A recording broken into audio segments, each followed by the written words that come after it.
Guys, welcome back to today's video. Today is Friday, August 29th, 2025, and today we have some news out of the state of Iowa. Senator Joni Ernst set to announce next week that she will not run for re-election in the 2026 midterm elections. Joni Ernst, who has been serving in the U.S. Senate since 2015 at 55 years old, remarkably young for American politics, believe it or not, is deciding that she will not intend to run for another term and cap herself off at 2 terms in the United States Senate.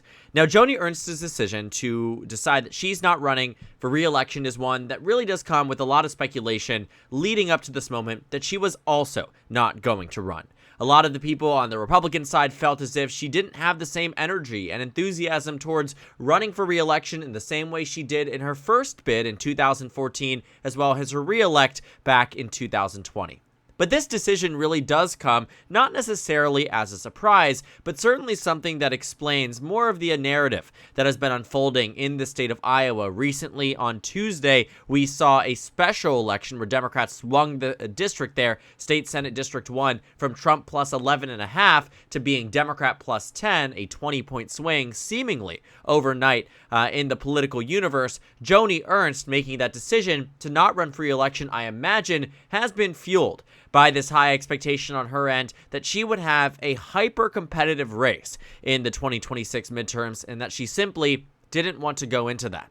Thinking about her past record too, most recently you might know her as the senator that told her constituents when questioned about Medicaid cuts to her state in the One Big Beautiful Bill that she told her voters, "We're all going to die anyways." And it was a response that captivated many people on the left and on the right in a way that made them largely discontent with the way that she had handled constituent services and talking with many of her voters that had re-elected her twice in the state of Iowa. And thinking about this decision not to run for re-election, I imagine, was an informed one from, strictly speaking, electoral perspective. While Joni Ernst is someone who came into the U.S. Senate in 2014 saying that she would make them squeal, she would make Washington squeal. That was her whole thing. She had all of this enthusiasm. She was representing the new wave and ushered in a victory, a flip in the Iowa Senate seat for the Republican Party. Ultimately, now 2 terms later, is making the decision consciously that she is leaving the United States Senate. Now, her Senate race was always shaping up to be a race that was quite interesting at baseline. While the announcement that she is not running for re-election is something that, we are still waiting to officially see on her end, this decision is one that again has been led by the fact that the Democratic Party seems to actually be fielding strong candidates for the 2026 race, not even just contained to the Senate race in Iowa. Iowa has had a lot of top Democrats in the governor's race now. Rob Sand, who's the only statewide elected official from the Democratic Party, now deciding that he's going to run for governor in the state. In many of the House races too, Iowa's expecting a very competitive race in the 1st district, in the 3rd district, and potentially even the 2nd district. And now that it looks like Ashley Hinson, who represents the 2nd district in the state of Iowa, is deciding that she will instead run for Senate. She's a very popular incumbent, believe it or not, took this race that at baseline actually was about an 8-point race in 2022. Exceptionally popular. Voters adored her, won by 16 in the next cycle. Without her in the race, the 2nd district in Iowa also becomes quite competitive, and this 4th district representative, Randy Feenstra, not a competitive race, but he's running for governor in the state of Iowa. There is a non-zero chance that come November 2026, the entirety of the Iowa House delegation is turned over by a midterm cycle, and there's a non-zero chance that Democrats win 3 out of the 4 seats in Iowa, just like they did in 2018. And it is that set of circumstances that makes Joni Ernst realize that maybe 2026 won't be as great of a year for her as she otherwise would have thought. She's been under fire time and time again from voters across the state, again, for the lackluster campaign and showing that she has had across this state. In 2020, a very notable and interesting year where many Republicans actually outpaced Donald Trump across the board in states like Minnesota, in states like North Carolina, and Maine, and Colorado, and New Mexico, and Texas. In all of these states, Republicans outperformed Donald Trump, who had a very lackluster presidential election showing, losing Colorado by 14, but the GOP only loses it by 9. Loses New Mexico by double digits, but the GOP only loses it by 6.1. Donald Trump loses Maine by 9. Susan Collins wins by 8, right? Donald Trump wins North Carolina by a point. The Republicans win it in the Senate race by 2. But notably absent from this list of states that did show an outperformance for the Republican nominee for Senate, in contrast with that of Donald Trump's performance, is the state of Iowa, where Teresa Greenfield ran against Joni Ernst, the same senator who's now deciding that she won't run for re-election, and came within about 6 points of winning this race, which to me is a victory for Democrats insofar that it allows them to see a state move towards the direction that they would like. And so thinking about the 2020 showing for Joni Ernst, already this state was on the radar for 2026 for the Democratic Party as potentially for an opportunity and a reality in which Democrats could make even more advancements and potentially win some of these states. And Iowa being one of those, prime targets for the Democratic Party isn't something that, again, they are relying on in 2026, but absolutely is within this realm of contemplation for a political party that in Iowa has felt very much axed out. And if Joni Ernst, again, not if, she is not going to run for re-election in 2026, the Republican Party might actually find that this race really doesn't make much of a difference with or without Joni Ernst. Traditionally speaking, incumbents are expected to run for re-election, especially in wave years, help mitigate some of the losses in some of these states and districts across the country. Even in the state of Iowa, Representative Zach Nunn, who won by just 4 points in the last cycle, and Representative Marionette Miller Meeks, who won by 0.19% in the last cycle, who very reasonably could conclude that by the time you reach the next election, they would lose their election. Well, ultimately, in the state of Iowa, the 1st district and the 3rd district here are prime targets for Democrats, and yet both of these Republican incumbents are running.